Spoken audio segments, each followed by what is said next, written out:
একজন আশিক রাসূল ওই পবিত্র মস্তকের পাশে দাঁড়ায় তিনি কোরআনের তেলাওয়াত করলেন আম হাসিবতা আন্না আসহাবাল কাহফি ওয়ার রাকিমি কানু মিন আয়াতিনা আযাবা। সেই দিন হুসাইন রাদিয়াল্লাহু আনহুর পবিত্র মস্তকের জবান খুলে গেল। একসাথে বলবেন আল্লাহু আকবার। জবান থেকে আওয়াজ আসে আযাবু আযাবু আসহাবাল কাহফি কাতলি ওয়া হামলি। কতই আশ্চর্য, সাহাবে কাহফ থেকে আমাকে হত্যা করা এবং আমাকে বহন করা, অপমান করা। হুসাইনের পবিত্র জবান থেকে আওয়াজ আসে আযাবু আসহাবাল কাহফি কাতলি ওয়া হামলি। আমাকে হত্যা করা, আমাকে এইভাবে অপমান করা। আসহাবে কাহফ থেকে কতই না আশ্চর্য। আরে সেদিন হুসাইন রাদিয়াল্লাহু আনহুর মস্তক নিয়ে আসা হলো ইয়াজিদের বারগাহে। ইয়াজিদ তখন পবিত্র মাথা মোবারক সামনে নিয়ে একটা ছড়া দিয়ে, লাঠি দিয়ে মাথা মোবারকের বিভিন্ন চোখে মুখে নাকি স্পর্শ করতেছিলেন। আবু বারজা আসলামী রাদিয়াল্লাহু আনহু একজন সাহাবী ছিলেন। আবু বারজা আসলামী সেদিন চোখের পানি ছেড়ে দিয়ে বলল, ইয়াজিদ রে, তোমার লাঠি সরাও। আমি রাসূল কারীমের সাহাবী বলতেছি, আমি কতবার দেখেছি যে মুখে তুমি লাঠির আঘাত করো, এই মুখের মধ্যে নবী চুমা লাগাইতে, যে চোখে তুমি লাঠির আঘাত করতেছ, আমি বারজা আসলামী কতবার দেখেছি ওই চোখের কপালে, ওই মুখে রহমতের নবী চুমা লাগাইতো। ওনার মাথা মোবারক নিতে নিতে পরিদর্শন হতে হতে বর্তমানে গাজার নাম ছিল আসকালান। এই আসকালান শহরে হুসাইন রাদিয়াল্লাহু আনহুর মাথা মোবারক সমাহিত করা হলো। 530 হিজরি খ্রিস্টানরা গাজা আসকালান ফিলিস্তিন দখল করে নিয়ে নিল। 530 হিজরি এই ফিলিস্তিন খ্রিস্টান ক্রুসেডাররা দখল করে নিয়ে নিল। দখল করে নিয়ে যাওয়ার পরে মিশরের যিনি গভর্নর ছিলেন, মিশরের যিনি বাদশা ছিলেন, তিনি চিন্তা করলেন আহলে বাইতে রাসূলের পবিত্র মস্তক মাথা মোবারক আসকালানে রাখা যাবে না, যেহেতু এটা খ্রিস্টানরা দখল করে নিয়ে গেছে। ওই পবিত্র মাথা মোবারক আমাদের দেশে নিয়ে আসতে হবে। তখন তিনি ওই পবিত্র মাথা মোবারক আনার জন্য তখন ওই আসকালান ফিলিস্তিনের যে খ্রিস্টান শাসক ছিল তার কাছে প্রস্তাব দিলেন। তিনি বলেন মাথা মোবারক দিতে পারি, কিন্তু একটা শর্ত হলো আমাদেরকে 30,000 স্বর্ণ মুদ্রা দিতে হবে। 30,000 স্বর্ণ মুদ্রা বাড়ির কাছে কথা না, আজকের দামে বিলিয়ন কোটি কোটি ডলার হবে। আহা, সেই দিন তিনি রাজি হয়ে গেলেন, বলে টাকা নাও, কিন্তু হুসাইনের পবিত্র মাথা মোবারক আমাকে দিয়ে দাও। মিশরের গভর্নর উলামায়ে কেরাম নিয়ে, আলেম উলামা নিয়ে, আর সেই দিন মুসলমানদেরকে নিয়ে, সেনাবাহিনী নিয়ে উনি খালি পায়ে আহলে বাইত রাসূল, আওলাদে রাসূল, সুলতানে কারবালা ইমাম হুসাইন রাদিয়াল্লাহু আনহুর পবিত্র মাজার মোবারকের পাশে যাইয়া মাটি খনন করে যখন ওনার পবিত্র মস্তক মোবারক উঠাইলেন, 530 অর্থাৎ 470 বছর পরে ইমাম হুসাইনকে যেইভাবে সমাহিত করা হয়েছিল, 470 বছর পর পবিত্র মাথা ওই রকমই আছে, একটু চুলু খসে পড়ে নাই, চক্ষু নষ্ট হয় নাই, আহা রক্ত তখনও বন্ধ হয় নাই, আর পবিত্র ঠোঁট মোবারক তখনও নষ্ট হয় নাই, পবিত্র চেহারা মোবারক তখনও ফ্যাকাশে হয় নাই, তখনও চেহারা থেকে নূর আসতেছিল, তখনও চুল যেমন তেমন ছিল, ভুরু যেমন তেমন ছিল, কান যেমন তেমন ছিল, চোখ যেমন তেমন ছিল, ঠোঁট যেমন তেমন ছিল, নাক যেমন তেমন ছিল, আর চেহারা যেমন তেমন ছিল। তখন ওনার দেহ মোবারক, মাথা মোবারক থেকে রক্ত টপে টপে পড়তেছিল। একবার জোরে বলা যাবে আল্লাহু আকবার? হয় না, হয় না? আরো জোরে বলেন ইয়া রাসূলুল্লাহ। আওলাদের রাসূল যদি এইভাবে থাকে তাহলে বলেন আমাদের নবী আছে না?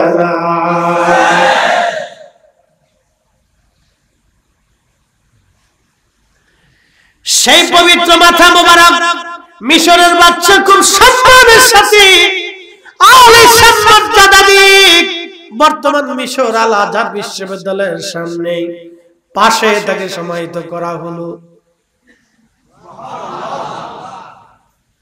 মিশর আল আজহার বিশ্ববিদ্যালয়ের পাশে তাকে আর সমাহিত করা হলো। দুইটা মাজার পৃথিবীতে, আর একটা পবিত্র দেহ মোবারকের মাজার, আর একটা মাজার পবিত্র মাথা মোবারকের মাজার।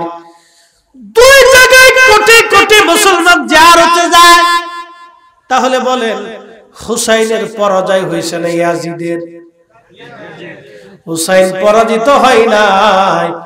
ইমাম হুসাইন কিয়ামত পর্যন্ত স্মরণে বরণে হৃদয়ে হৃদয়ে মুসলিমদের হৃদয়ে হৃদয়ে থাকবে, আর কিয়ামত পর্যন্ত মুসলমানদের হৃদয়ে ইয়াজিদ ঘৃণার পাত্র হয়ে থাকবে।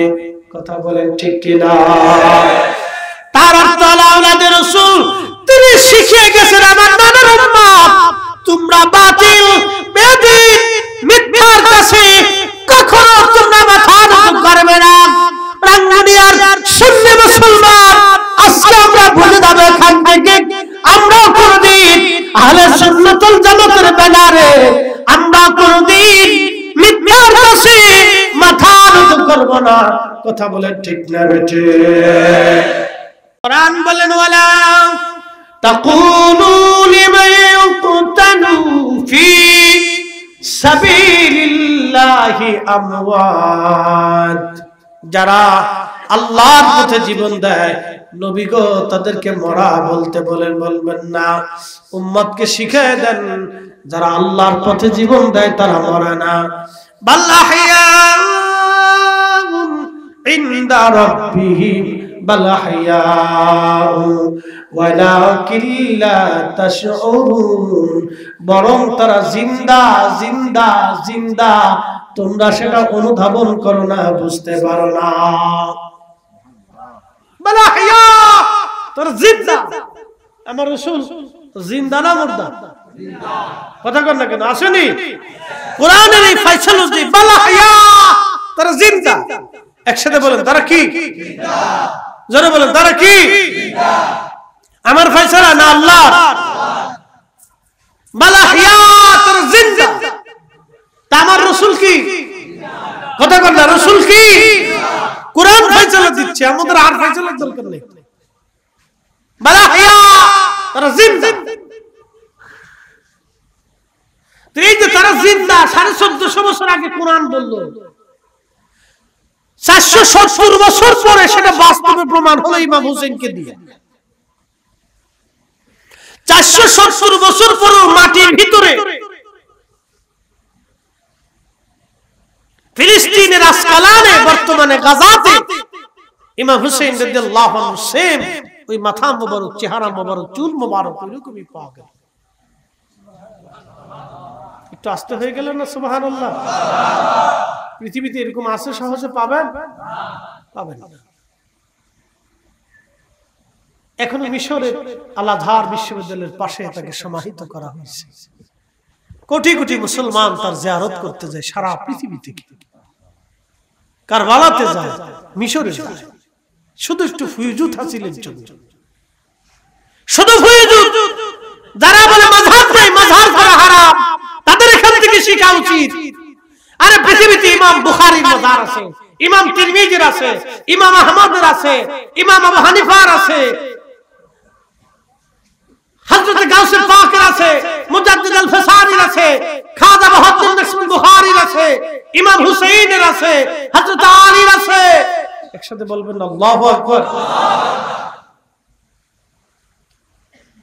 সবার মাজার আছে, সুন্দর করে সৌধ নির্মাণ করে তাদেরকে সমাহিত করে সম্মানের সাথে রেখে দেওয়া হচ্ছে। বলে মাজার সুনির্দিষ্ট ওলি যারা আছেন তাদের মাজার স্থাপনা করে এটাকে আপনার সংরক্ষিত করে রাখাটা ভালো, যাতে ভবিষ্যতে জিয়ারতের জন্য চিহ্নিত করে রাখা যায়। তবে আবিজাবি টুন্ডা ফুন্ডা এগুলির দরকার নাই, এগুলি তো আবিজাবি। কিছু মানুষ আছে আবার আবিজাবি, কিছু মানুষের কবর দেওয়ার পরে বাস মাজার একটা বানাইছে। আমাদের ওই ঢাকার থেকে আপনি যখন চট্টগ্রাম আসবেন তখন দেখবেন কি যেন বউ মস্তানের মাজার, নাম দিয়েছে বউ মস্তান। আচ্ছা আপনারা বলেন তো, বউ যদি মস্তান হয় তো জামার কপালে কি দুর্ভোগ গেছে? নাম দিয়েছে বউ মস্তানের মাজার। আবার আমাদের রাজবাড়িতে আছে জামাই পাগলের মাজার। কি পাগল? জামাই পাগলের মাজার। আচ্ছা আপনারা বলেন, জামাই যদি পাগল হয় তো বউর অবস্থা কি? আমি দেখবেন আর হাসবেন, আমি বলবো আপনারা হাসবেন। এরকম আজেরে কিছু আছে, কি কথা কন না কেন? আজেরে কিছু আছে, আজেরে বাজারের কারণে প্রকৃতিতে দুর্নাম হচ্ছে। কি কথা ঠিক কি না? আজেরে বাজারে কিছু আছে, নাই যে তা না। এই আজেরে বাজারের মাজার ইসলাম এগুলি আমরা মানি না। কি কথা কন না কেন? ঠিক কি না? সুন্নিয়তের সাথে আমাদের এর সাথে আমাদের কোনো সম্পর্ক নেই। আমরা প্রকৃত ওলি যারা, আমরা তাদের জিয়ারত চাই। ঠিক কি না? তাদের মাজার থাকবে, জিয়ারতও থাকবে। কারণ যদি তাদের মাজার না থাকে তো মানুষ জিয়ারতের স্থান খুঁজে পাবে না, চিহ্নিত থাকবে না, এটা হারিয়ে যাবে একসময়। তাদের ইতিহাস জানতে হবে, তাদের জিয়ারত করলে মানুষের হৃদয়ে শান্তি হবে, মুসলমান ইতিহাস ঐতিহ্য জানবে, এটা দরকার আছে। প্রিয় উপস্থিতি, তো অনেক লম্বা কথা বলে ফেলছি, ইমাম হুসাইনের আলোচনা দিয়ে অনেক দূর চলে আসছি। এখন সেই জায়গায় চলে যাই, পানির তৃষ্ণা মনে আছে আপনাদের? ওই জায়গায় চলে যাই। ওরা আমারে কাগজ দিছে, আর যদি এই ওয়াজ না করি তাই ঘটনা শোনেন, আপনাদেরকে শোনাই কষ্টের কথা। এক জায়গায় ওয়াজ করতে গেছি, তাই ওয়াজে যাওয়ার পরে এরা বারবার করতেছে, হুজুর এই কারবালার ওয়াজ করে, বলে দিছে ভিতর হুজুর কারবালার ওয়াজ করে। তো দেখেন, এই কারবালার ওয়াজ তো মুহররম মাসে সবচেয়ে বেটার হয়, ঠিক কি না? অন্য মাসে আসলে এটার ফুয়ুজুত আসে, এটা হিসাব আছে। তা আমরা বক্তাদের সিস্টেম হলো আল্লাহ যাহা বলা এটা বললে বরকত হয়, এটা আমাদের কাছে ভালো লাগে। তো যাই হোক, আমি আমার মতো ওয়াজ করে গেছেন, পরে আর হাদিয়া দেয় না।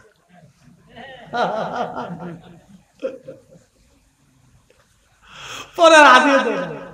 এই ঘটনা কি? পরে কাউকে আপনার বেশি ওয়াজ করতে আপনার হাদিয়া দিতাম। কি জ্বালার জ্বালা! এটা সাহেবের দাওয়াতের একটা মনের আকুতি থাকে, আমরা যদি না করি তাহলে তারা কষ্ট পায়। তো এই জন্য আমাদের কিছু কিছু সময় না চাইলেও কিছু সময় আলোচনা আনতে হয়। তো যাই হোক, আমি আমার মূল আলোচনাতে ফিরে যাই। একসাথে বলেন না মারহাবা। তো যাচ্ছিলাম ওইখানে ফিরে, যে আল্লাহ রাব্বুল আলামিন ফেরেশতাদেরকে বলেন, ফেরেশতারা, আমি যে তাকে আমার রহমতের কারণে মাফ করছি, তুমি তারে বোঝানোর জন্য জাহান্নাম থেকে ঘুরাই নিয়ে আসো। তাও 500 বছর দূরের রাস্তা, জাহান্নামের ভিতরে না, একবারে কাছেও না, 500 বছর দূরের রাস্তা। একসাথে বলবেন আল্লাহু আকবার। 500 বছর দূরের রাস্তা থেকে যখন তাকে ঘুরাই নিয়ে আসা হলো, জাহান্নামের উত্তাপ কঠিন গর্জন তর্জন শোনার পরে তার কলিজা একবারে শুকিয়ে গেল। আল্লাহ রাব্বুল আলামিন ফেরেশতাদেরকে বললেন, তাকে ছেড়ে দাও। ছেড়ে দিয়ে দেওয়া হলো, সারা হলো তাকে। ছেড়ে দেওয়ার পরে আল্লাহর বান্দা দৌড়ায়, পানি নাই পানি নাই পানি নাই, কোথায় সে পানি পাবে? এমন সময় আমার রব আরেকজন ফেরেশতাকে বললেন, তুমি মানুষ বেশে এক পেয়ালা পানি হাতে করে দাঁড়ায় থাকো, দেখো আমার বান্দা কি করে। পানি হাতে নিয়ে দাঁড়ানো, আল্লাহর বান্দা দৌড়াইয়া ওই পানির কাছে আসে বলল, আল্লাহর বান্দারে আমার পানি দাও, কঠিন তৃষ্ণায় আমার কলিজা একেবারে ফেটে যাচ্ছে। তাহলে আপনি চিন্তা করেন তো, হাসরের মাঠে হাউজে কাউসারের পানি ছাড়া আর কোনো পানি হবে না। ইন্না আতাইনাকাল কাউসার ফাসাল্লি লিরাব্বিকা ওয়ানহার ইন্না শানিয়াকা হুয়াল আবতার। নবী গো, নিশ্চয় হাউজে কাউসারের মালিকানা আপনারে দিয়ে দিলাম, আজকে থেকে আপনি হাউজে কাউসারের মালিক। আল্লাহ নবী ডাক দিয়ে বলেন, উম্মতের আরে সে হাউজে কাউসার এতই চমৎকার হবে, দুধের চাইতে সাদা হবে, বরফের চাইতে ঠান্ডা হবে, মধুর চাইতে মিষ্টি হবে, এতই চমৎকার হবে, এতই নির্মল হবে। তার হাউজের চারপাশে যত পানির পেয়ালা থাকবে, আকাশের নক্ষত্র তুল্য পানির পেয়ালা থাকবে হাউজের চারপাশে। হাউজে কাউসার ছাড়া আর কোনো পানি হবে না। আমি আমার উম্মতদেরকে ডেকে ডেকে নিয়ে সেদিন হাউজে কাউসারের পানি পান করাই দিব। একবার যে হাউজে কাউসারের পানি পান করবে, এক পেয়ালা পানি, এক পেয়ালা হাউজে কাউসারের পানি পান করলে আল্লাহ রাসূল বলতেছেন, জান্নাতে যাওয়ার আগ পর্যন্ত হাসরের মাঠে পানির কথা তার মনে থাকবে না। একবার জোরে বলা যাবে কি সুবহানাল্লাহ।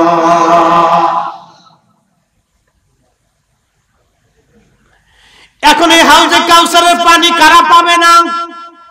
কারা পাবে না? বুঝে যান, কে পাবে না?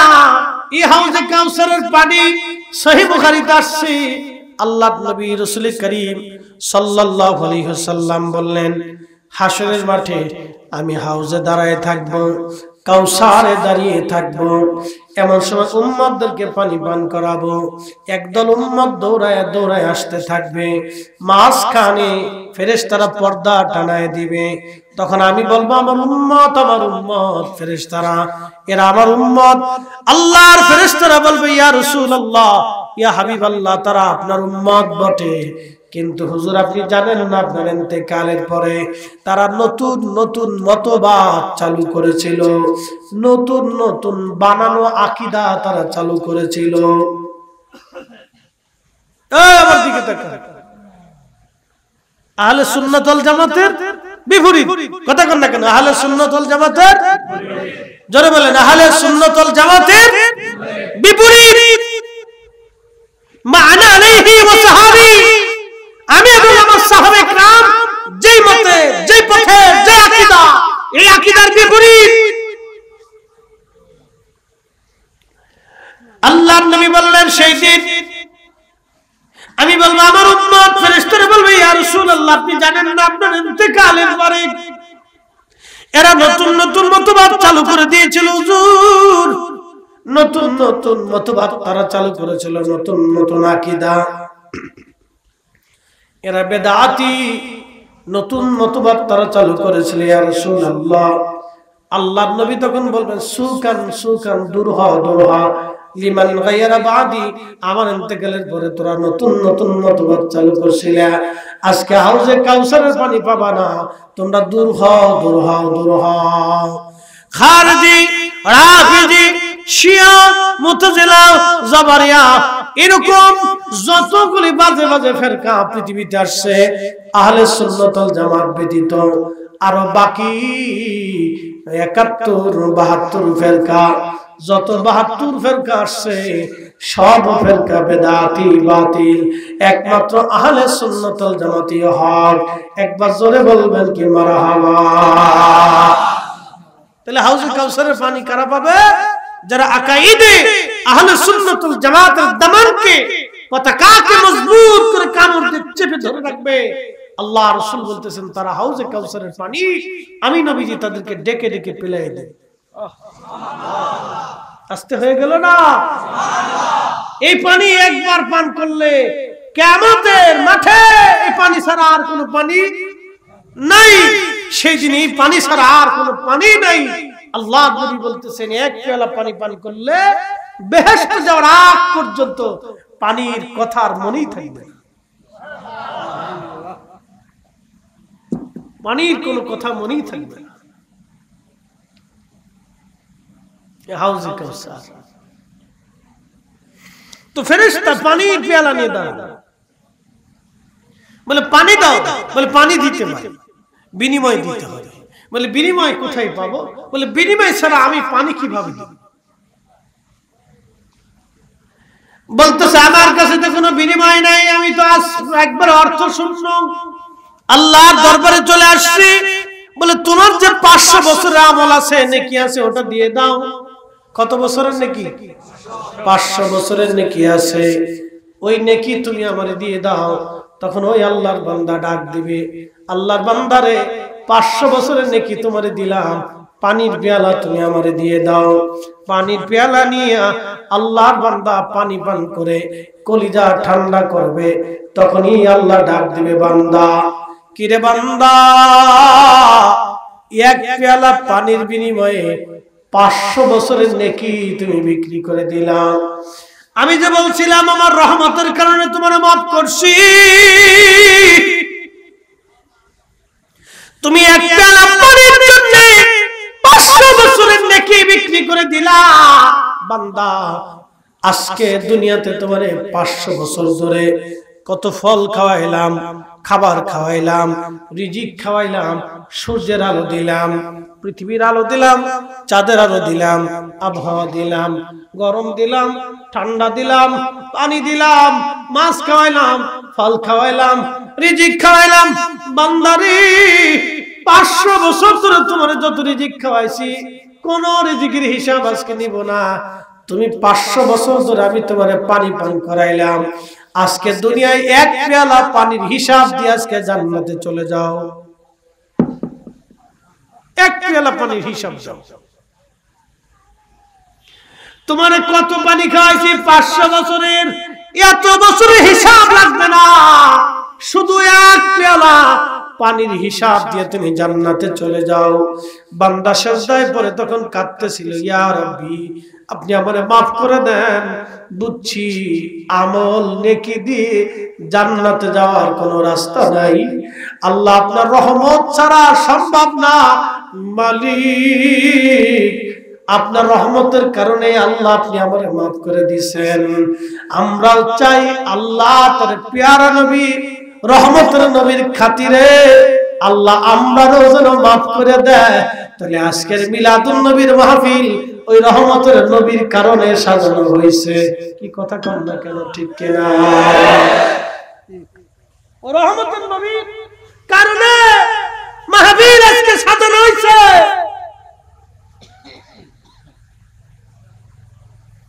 ওই রহমতের নবীর কারণে মাহফিল সাজানো হয়েছে। আপনার কাছে খারাপ লাগতেই পারে, কিচ্ছু আসে যায় না, তবে হাসরের মাঠ বড় ভয়াবহ। সেই দিন আমার রাসূলের কদম ছাড়া উম্মতের আর কোনো দাঁড়াবার জায়গা থাকবে না। কি কথা বলবো, ঠিক কি না? সেই দিন আমার রাসূল কারীমের কদম মোবারক ছাড়া উম্মতের আর কোথাও দাঁড়ানোর জায়গা থাকবে না।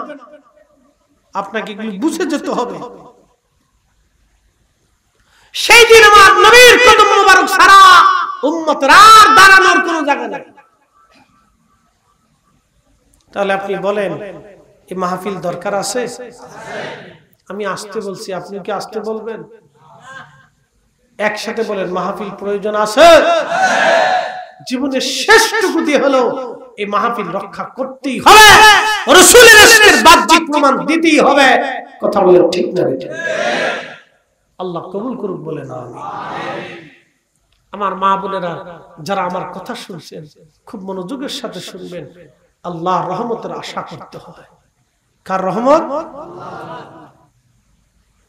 এইজন্য আল্লাহ রাসূল বলেছেন, বেশি বেশি ইস্তিগফার করুন, আল্লাহর দয়ার আশা করবেন। দয়া, এত জীবনের পানি, এই যে ফরিদি সাহেব পানির ঢোক গিলেছে, আল্লাহ যদি জিজ্ঞেস করে তুমি পানি পান করছো, নির্মল বিশুদ্ধ পানি আমি তুমি তো তোমারে পান করাইছি, বান্দা পানি খেয়ে তুমি কি করছো, আমার এক পেয়ালা পানির হিসাব দাও, এটা বুঝিয়ে দাও। বলেন আমার পক্ষে সম্ভব হবে? আপনার পক্ষে সম্ভব হবে? জীবনের 60 বছর পর্যন্ত আল্লাহ কত রিজিক খাওয়াইলেন। আমার এই বয়স 40 বছরের জীবনে আল্লাহ কত রিজিক আমাদেরকে খাওয়াচ্ছেন, কত খাবার আল্লাহ দিচ্ছেন। শোনেন, আজকে একটা কথা বলি, শান্তি কার পক্ষ থেকে আসে? কোটি টাকা দিতে পাবেন। আমাদের দেশে যারা মানুষের অর্থ মেরে খায় তাদের ঘুম হয় না। কি হয় না? যারা মানুষের রিজিক নষ্ট করে অর্থ মেরে খায় তাদের ঘুম হয় না, তারা ওষুধ খেয়ে ঘুমায়। যারা মানুষ হত্যা করে তারা ঘুমাইতে পারে না, তারা ওষুধ খেয়ে নেশা করে তারপরে ঘুমায়, মদ পান করে ঘুমায়, এমনি ঘুমাইতে পারে না। আল্লাহ তাদের চোখ থেকে ঘুম কেড়ে নিয়েছে, কারণ তারা মানুষের ঘুম কেড়ে নিয়েছে। যারা গরিব মানুষের হক মেরে দেয়, অর্থ মেরে দেয়, রিজিক মেরে দেয়, তারা অনেক মানুষের চোখের পানি ঝরায়। এরা জানে না কত গরিব মানুষ নিভৃতে চোখের পানি ফেলে, এরা বুঝে না। আপনি জানেন আমার দেশের বহু মানুষ এখনো দারিদ্র সীমার নিচে বাস করে। বহু মানুষ, আপনি যদি দেখতে চান তো উত্তরবঙ্গে চলে যাবে। আহা, দারিদ্রতা যে কত কঠিন, অভাব যে কত কঠিন, তাদের ঘরের দুয়ারে দাঁড়াইলে বুঝতে পারবে। দারিদ্র সীমার নিচে মানুষ বাস করে। এই দুমুঠো খাবার যদি আপনি তাদের ঘরে পৌঁছাইতে পারেন, তারা মহানন্দ হয়, খুশিতে আপ্লুত হয়। অনেক মা খাবারের কষ্টে মাহে রমজান আসলে অনেক কষ্ট করে, ভালো ইফতার করতে পারে না, ভালো কিছু খাইতে পারে না। এই জন্য যারা গরিবের হক নষ্ট করে তারা ঘুমাইতে পারে না, কারণ তারা মানুষের ঘুম কেড়ে নেয়। আল্লাহ তাদের চোখ থেকে ঘুম কেড়ে নেয়, পরে নেশা করে ঘুমায়। ওটা তো ঘুম না, ওটা অজ্ঞান হয়ে পড়ে থাকে, বুঝছেন না? নেশা করে, বড়ি খায় তারপরে ঘুমায়। এক একটা বড়ির দাম 18 টাকা, 280 টাকা, 500 টাকা আছে। এটা খাইয়ে তারপরে ঘুমায়, ঘুম হয় না। যারা মানুষ হত্যা করে তাদের ঘুম হয় না, কারণ তারা অনেক মানুষের ঘুম কেড়ে নিচ্ছে। তার প্রিয়জনের ঘুম সে কেড়ে নিছে, সন্তানের ঘুম নিছে, মায়ের ঘুম কেড়ে নিছে, স্ত্রীর ঘুম কেড়ে নিছে। এই জন্য তার ঘুম আসে না। আল্লাহ ঘুম কেড়ে নিয়েছে, ওই ওষুধ খেয়ে নেশা করে তার ঘুমায়। আল্লাহ শাস্তি আছে। কে বলছে আল্লাহ শাস্তি নেই? দুনিয়াতে আল্লাহ শাস্তি দেয়। কে বলছে আল্লাহ শাস্তি না? অবশ্যই শাস্তি আছে। আপনি অন্যায় করবেন, যদি মাফ না চান, শাস্তি অবশ্যই আছে।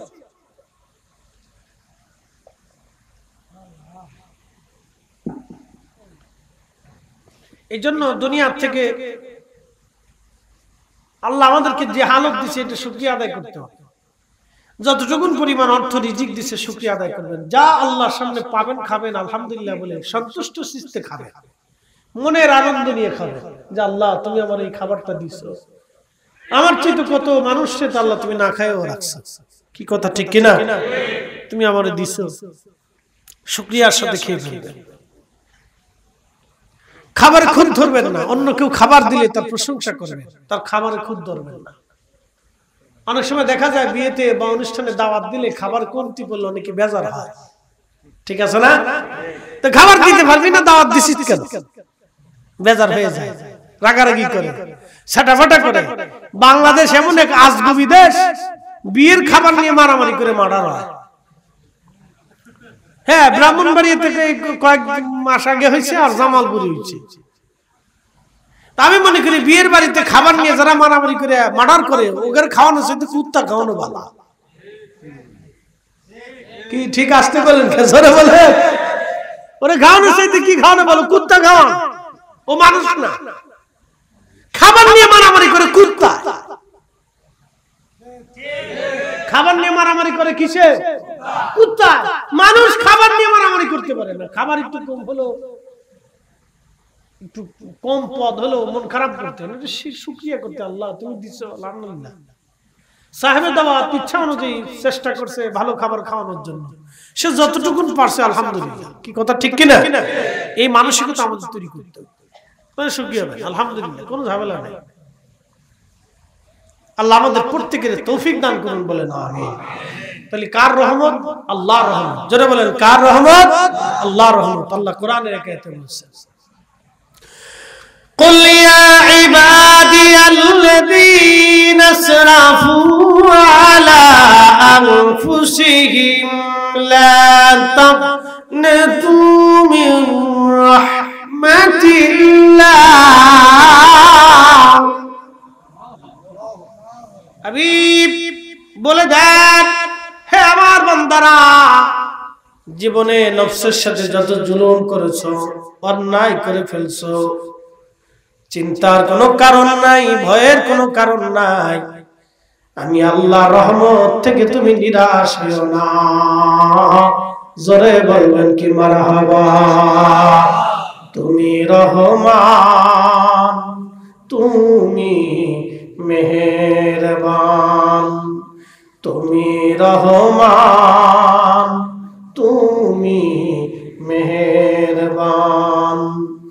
অন্ধ গাহে না শুধু তোমারি গুণগান, অন্ধ গাহে না শুধু তোমারি গুণগান।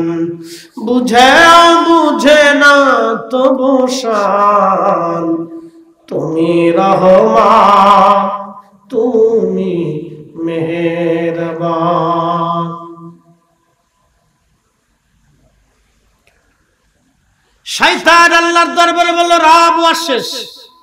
শয়তান আল্লাহর দরবারে বলল, রব্বি, ও রব, 9 লক্ষ বছর ইবাদত করলাম, কিছু কি পাই না? তুমি তো তারাই দিচ্ছ আমাকে। আল্লাহ রাব্বুল আলামিন বললেন, হ্যাঁ, কি চাও তুমি? বলে, আল্লাহ, আমি 9 লক্ষ বছর ইবাদত করলাম, এর বিনিময়ে তুমি আমারে কিয়ামত পর্যন্ত হায়াত দাও। আল্লাহ বলেন, তা দিলাম, আর কি চাও? বলে, রব্বি, তাম পৃথিবী তাসরুফ করব, 1 সেকেন্ডে সেই শক্তি দিয়ে দাও।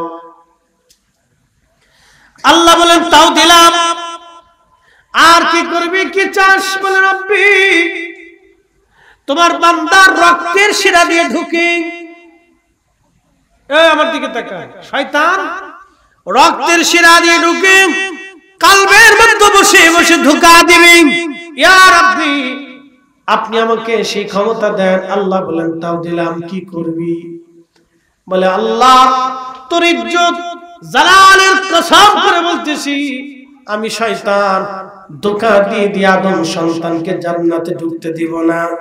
যে আদমের কারণে তোমার দরজা থেকে আমি বিতাড়িত হইলাম, ওই আদমকে আমি জান্নাতে ঢুকতে দেব না। আল্লাহ ডাক দিয়ে বলেন, এ শয়তান, তুইও শুনে রাখ, আমি আল্লাহর ইজ্জত জালালের কসম করে বলতেছি, শয়তান রে, আমার বান্দারে তুই গুনাহ করাবি, আমার বান্দা গুনাহ করার পরে আমি আল্লাহর দরবারে ক্ষমা চাইতে দেরি হবে, আমি আল্লাহ ক্ষমা করতে দেরি করব না। একসাথে বলেন আল্লাহু আকবার। তুমি রহমান, তুমি মেহেরবান, তুমি রহমান, তুমি মেহেরবান। অন্ধ গাহে না শুধু তোমার গুণগান, অন্ধ গাহে না শুধু তোমার গুণগান। বুঝে বুঝে না তবু শান, তুমি রহমান, তুমি মেহেরবান। সালাতুন ইয়া রাসূলুল্লাহ আলাইকুম সালামুন ইয়া সালাতুন ইয়া রাসূলুল্লাহ। আপনি যদি স্টার্ট করেন তাহলে বাংলাদেশের বান্দরবান, খাগড়াছড়ি, রাঙ্গামাটি, ওদিকে আপনি মিজোরাম, তারপরে মায়ানমারের এক বিরাট অংশ,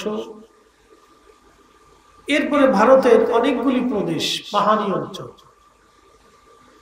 এই যে বিরাট বড় পাহাড়ি এলাকা, চীন ভুটান থেকে শুরু করে মায়ানমারের এক পাহাড়ি জনপদ, বিরাট একটা অংশ শুধু পাহাড় আর পাহাড়। ত্রিপুরা থেকে শুরু করে আসামের এক অংশ দিয়ে শুধু পাহাড় আর পাহাড়, পাহাড় বৃষ্টিতে অংশ। একসাথে বলবেন এই পাহাড়গুলি কি কোনো সরকার কাটছে না আল্লাহ বানাইছে? কোন সন্দেহ আছে? কিন্তু আপনি জানলে খুশি হবেন এই পাহাড় আল্লাহকে সেজদা দেয়। এই পাহাড়ে যত গাছ আছে বড় বড় ছোট বড় সব গাছগুলিও আল্লাহকে সেজদা দেয়। এই জঙ্গলের ভিতরে যত প্রাণী আছে এবং জঙ্গলের বাহিরে যত প্রাণী আছে সব আল্লাহকে সেজদা দেয়। কোরআন শরীফের এক আয়াত আল্লাহ ওয়াজ করেন, আলাম তারা, হুজুর আপনি কি লক্ষ্য করেন নাই, আপনি কি দেখেন না? এই যে আলাম তারা, আপনি কি দেখেন না, এর ব্যাখ্যা আমি সামান্য একটু করব, কিন্তু পিছনের একটা সাইড আপনাদেরকে বলে দিয়েছি। আলাম তারা, আপনি কি লক্ষ্য করেন না, আন্নাল্লাহ ইয়াসজুদু লাহু মান ফিস সামাওয়াতি ওয়া মান ফিল আরদ। নবী গো, ভূমণ্ডল এবং নভমণ্ডল, নভমণ্ডল হচ্ছে আসমান, 7টা আসমান এবং তার ভিতরে যত সৃষ্টি আছে। ভূমণ্ডল হচ্ছে 7টা জমিন, এর ভিতরে যত সৃষ্টি আছে। আসমান ও জমিনের ভিতরে যাহা সৃষ্টি আছে, এ নবী আপনি কি দেখেন নাই সব আমি আল্লাহকে সেজদা দেয়? আসমান ও জমিনের ভিতরে যাহা আছে সব কিছু সেজদা দেয় কাকে? আল্লাহকে। আপনাদেরকে একটু বুঝাই, খুব মনোযোগ দিবেন। আল্লাহকে সেজদা দেয়, কিন্তু আল্লাহ বলতেছেন আলাম তারা, আপনি কি দেখেন না? এর অনেকগুলি ব্যাখ্যা আছে যে আপনি কি লক্ষ্য করেন না। এই যে আপনি কি দেখেন না, এর অর্থ কি? আমরা সাধারণত গাছ দাঁড়িয়ে আছে দেখি, কিন্তু গাছ যে সেজদা দেয় এটা কিন্তু আমরা দেখি না, ঠিক কিনা? পাহাড় দাঁড়িয়ে আছে, কিন্তু পাহাড় যে আল্লাহকে সেজদা দেয় এটা আমরা জানি না। পরের অংশ আল্লাহ বলতেছেন, শামসু ওয়াল কমারু ওয়ান নুজুমু ওয়াল জিবালু ওয়াশ শাজারু ওয়াদ দাগাম।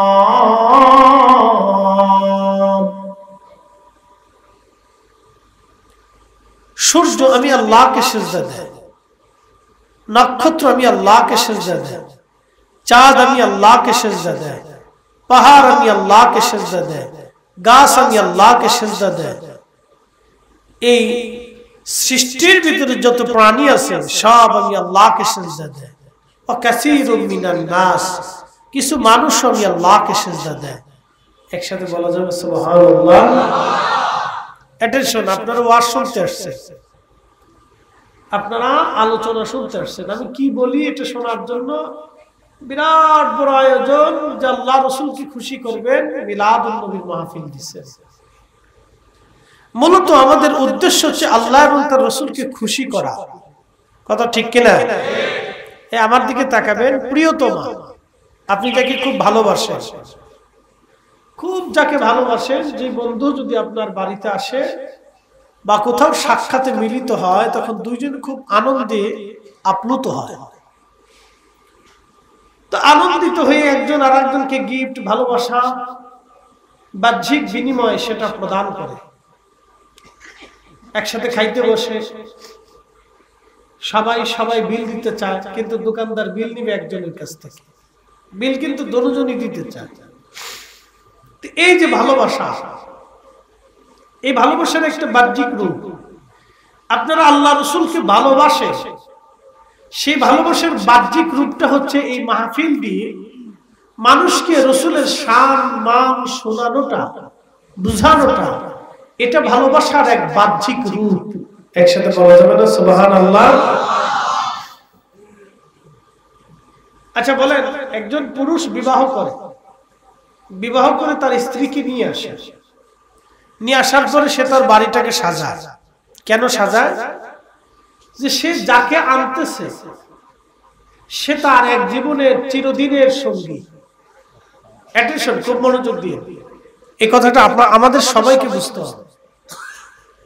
আপনি যাকে বিবাহ করে নিয়ে আসতেছেন তিনি আপনার স্ত্রী, আপনার সঙ্গিনী, অর্থাৎ আপনার অর্ধাঙ্গী, আপনার একটা পার্ট, আপনার দেহের একটা অংশ। সে আপনার লেবাস, আপনি তার লেবাস। হুন্না লিবাসুল্লাহ, অর্থাৎ আল্লাহ বলছেন সে একে অপরের পোশাক।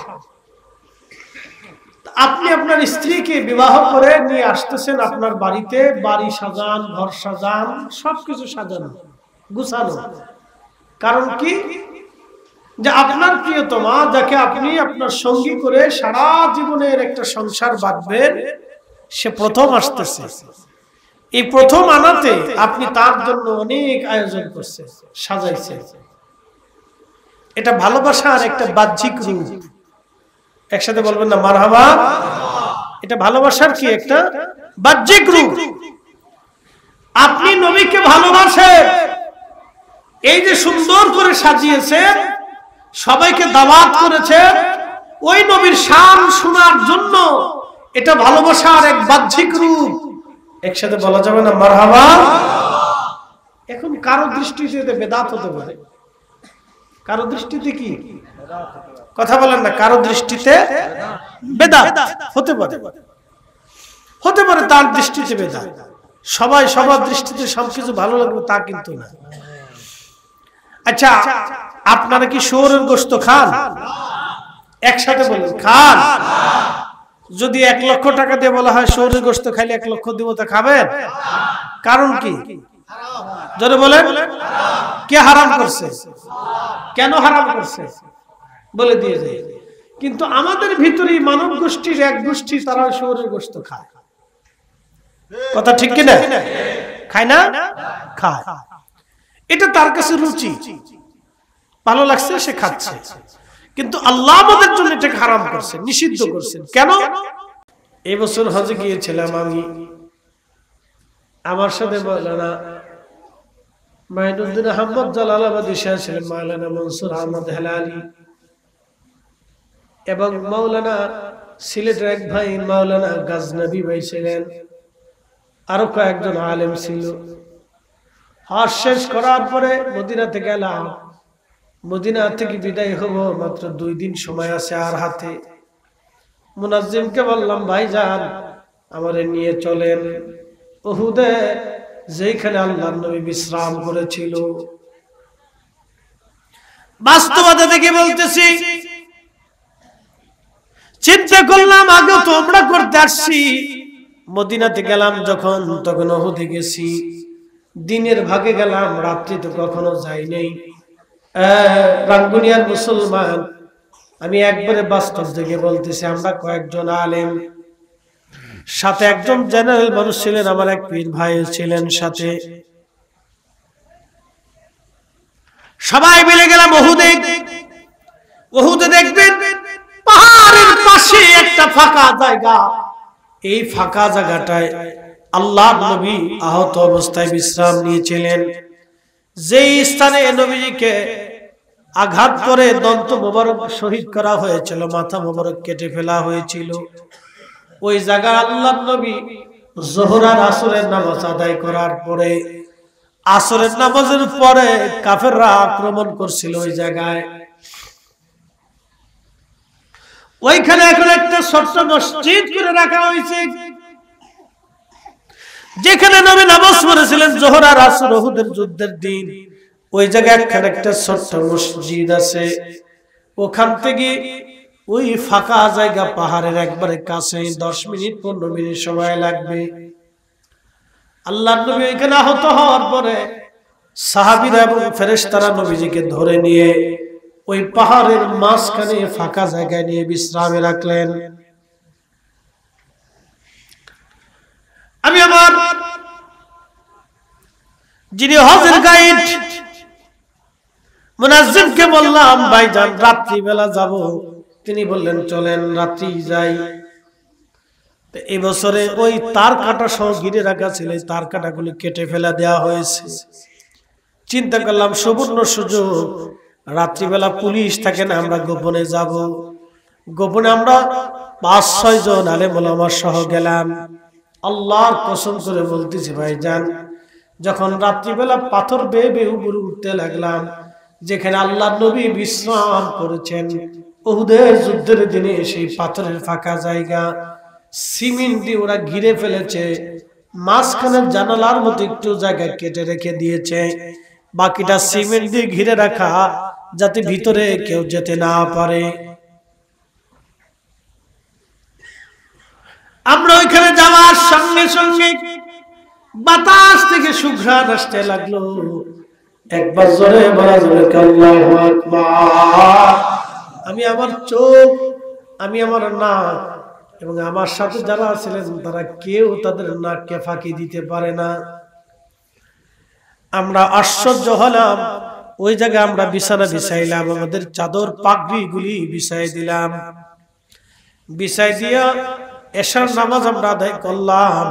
এশার পরে কিছু নফল ইবাদত করলাম, মুনাজাত করলাম, মিলাদ শরীফ পড়লাম, পরে ওইখানে দাঁড়াইয়া দোয়া করলাম, বসে দোয়া করলাম। তখনও কয়েক ঘন্টা মন চাই না ফিরে আসতে, শুধু সুঘ্রাণ আসতে লাগলো। একটা সেকেন্ডের জন্য সুঘ্রাণ বন্ধ হয় নাই। জোরে বলবেন কি আল্লাহু আকবার। চিন্তা করলাম বাতাসে ঘেরা কোথা থেকে আসে দেখি, সিমেন্ট দিয়ে যে জায়গাটা ঘেরা ওর ফাঁকার ভিতরে আল্লাহ নবী বিশ্রামে ছিলেন। চিন্তা করলাম ওইখানে একটু ফুসি দিয়ে দেখি কি অবস্থা। কসম খুদার, কসম আল্লাহর, আল্লাহি বিল্লাহি তাল্লাহি, ওই মালিকের কসম করি যিনি আমার জীবন এবং হায়াতের মালিক, সে আল্লাহর কসম।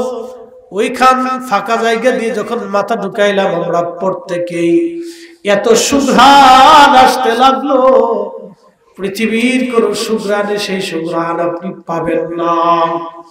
এত সুঘ্রাণ আসতে লাগলো, এত সুঘ্রাণ জীবনে কোথাও পাবেন না। মুনাজ্জিম বললেন ফরিদি সাহেব, এখানকার যে সুঘ্রাণ আজকে পেলাম, আমি বহুদিন হজের গাইড, হজের লক্ষ লক্ষ হাজি, হাজার হাজার হাজি আমি হজ করাইছি।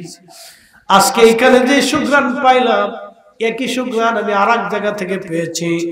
সেটা বাইতুল আকসাতে আমার নবীজি যে পাথর মোবারকে কদম মোবারক রেখে বুরাকের পিঠে সওয়ার হয়েছিলেন, সেই বাইতুল আকসাতে পাথরে যে ঘিরাত, এই উহুদেও সেই একই ঘিরাত। একবার জোরে বলবেন কি সুবহানাল্লাহ। শ্রেষ্ঠ নবী দিলাম রে তরিয়ে নিতে রোজ হাসুরি, পথ না ভুলি তাই তো দিলে পাক কুরআনের বাণী। খোদা তোমার মেহেরবানি, সুন্দর ফল সুন্দর ফল মিঠা নদীর পানি,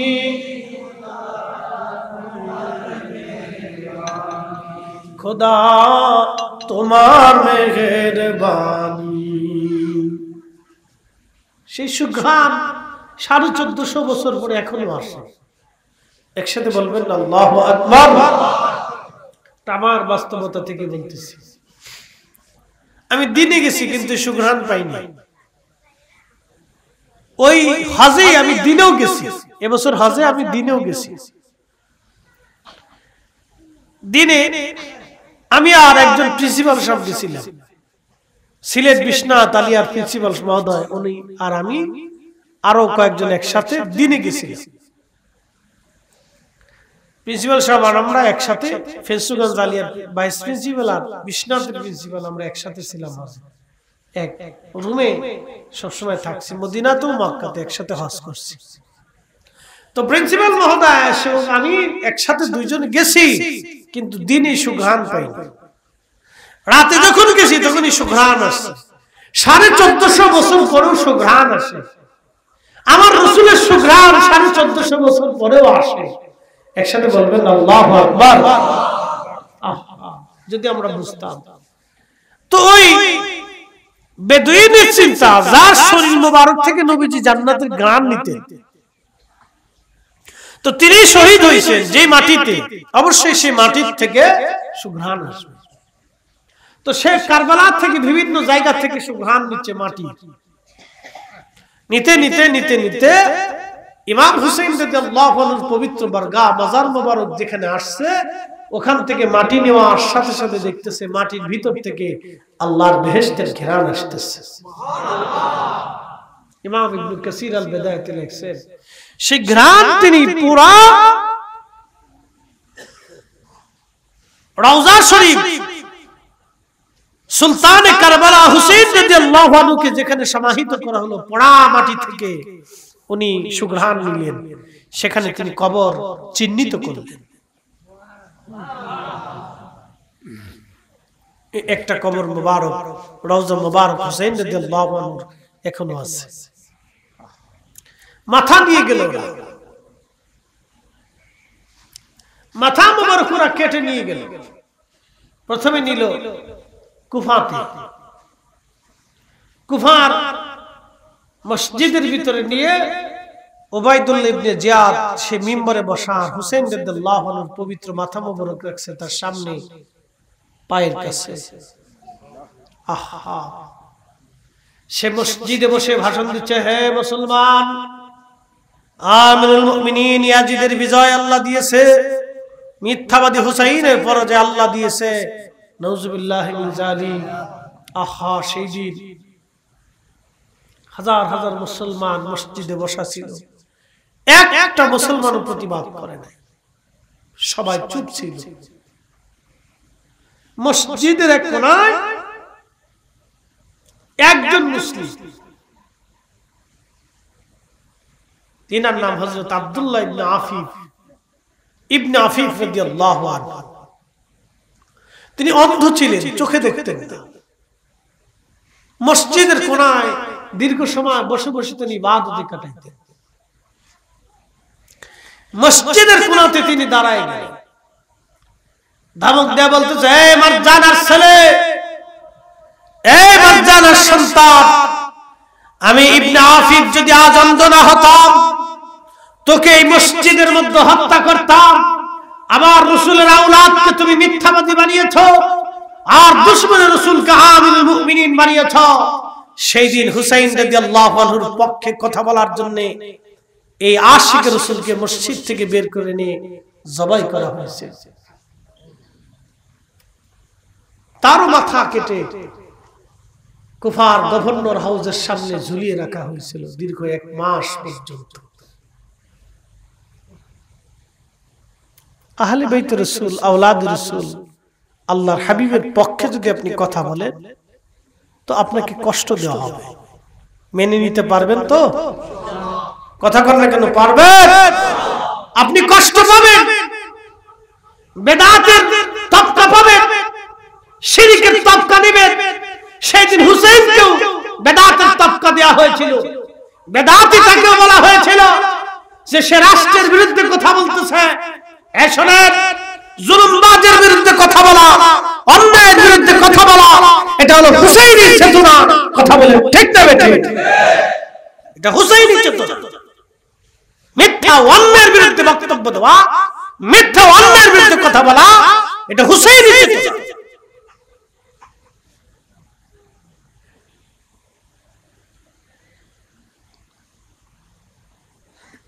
প্রিয় উপস্থিতি, আহলে বাইত রাসূল হুসাইন রাদিয়াল্লাহু আনহু পবিত্র মাথা সেদিন নিয়ে যাওয়া হলো সিরিয়াতে। ইয়াজিদ হুকুম করল তাকে সারা শহর বলে ঘোরাও। পবিত্র মাথা মোবারক বর্ষার আগে বিধাইয়া সারা শহর দিয়ে ঘোরানো হচ্ছে। আহা কি বুঝলেন আপনি? সবাই কি দুশমন রাসূল ছিল? না, আশিক রাসূলরা রাস্তার পাশে দাঁড়ায় দাঁড়ায় আহলে বাইত রাসূলের পবিত্র নূরানী চেহারা এক নজর দেখার জন্য তারা অপেক্ষায় দাঁড়ানো ছিল, চোখের পানি ফেলে ফেলে কাঁদতেছিল।